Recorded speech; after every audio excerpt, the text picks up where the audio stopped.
When I was a child, I had a huge fascination for Star Wars, as every child would also have. I was gifted a VCD copy of The Phantom Menace. On its back cover, there was a saying, which still fascinates me to this day. It was along the lines of every saga, every epic, every end has a beginning. Quite a no-brainer really, almost like a law of nature. You can't have anything without a spark of beginning. And what the prequel saga taught me is, well, let's say that beginnings aren't necessarily as good as the things they initiate. But that's of their nature. They are the first step. Not like the first step on the moon, neither the first man on space, but like that mad Chinese emperor who tried to go to space on his throne via a bunch of fireworks. I am pretty sure the only redeemable quality of that experience was some nice fireworks.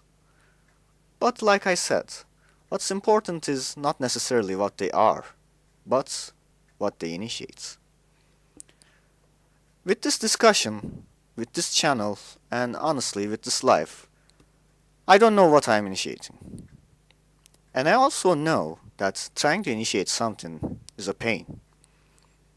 Because you have no idea, no experience, and no clear roadmap of what you're doing. You're merely improvising. Just like I am saying these things as I go along, I never plan to do anything more than that. And that applies to our life as well. Ask any child their dream profession, for example. Fireman, astronaut, doctor, rock star, soldier, fashionista, businessman, celebrity, etc. Look at those children now.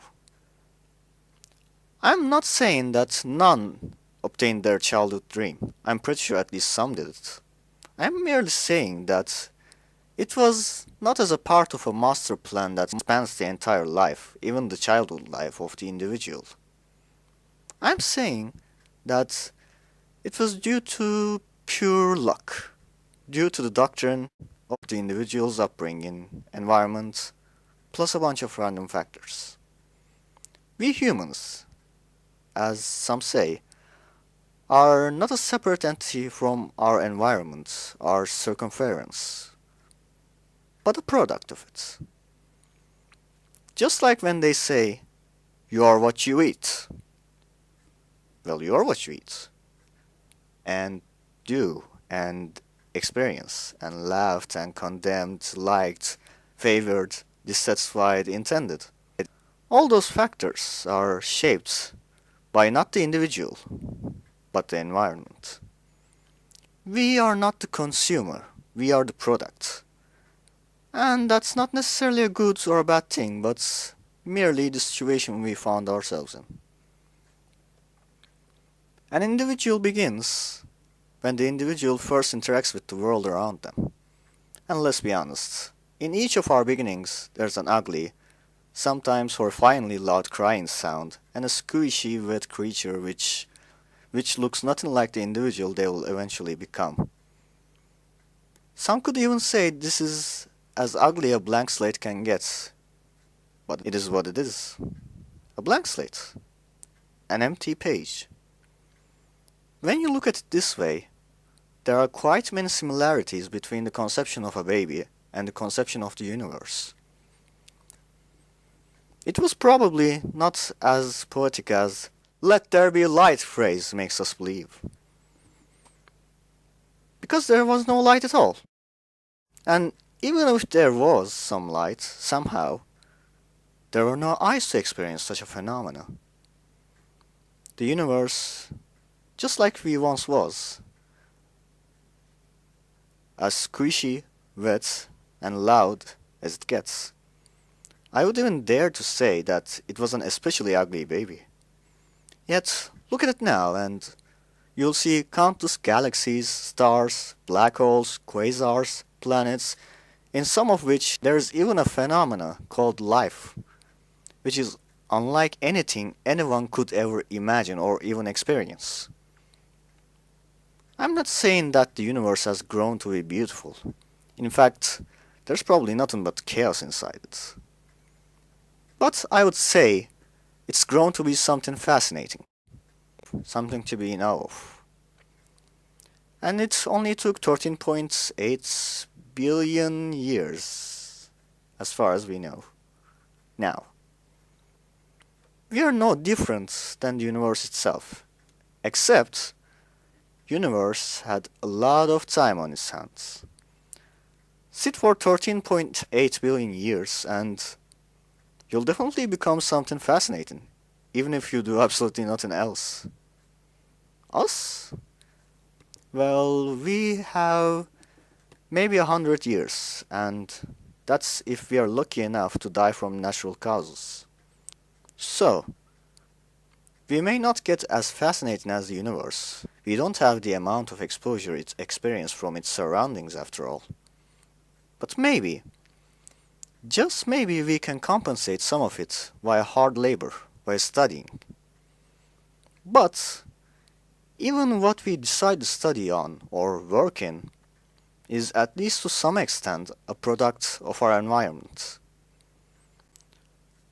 Just like the universe, we are no different than a sting plant feeding from the air and the sunlight around it.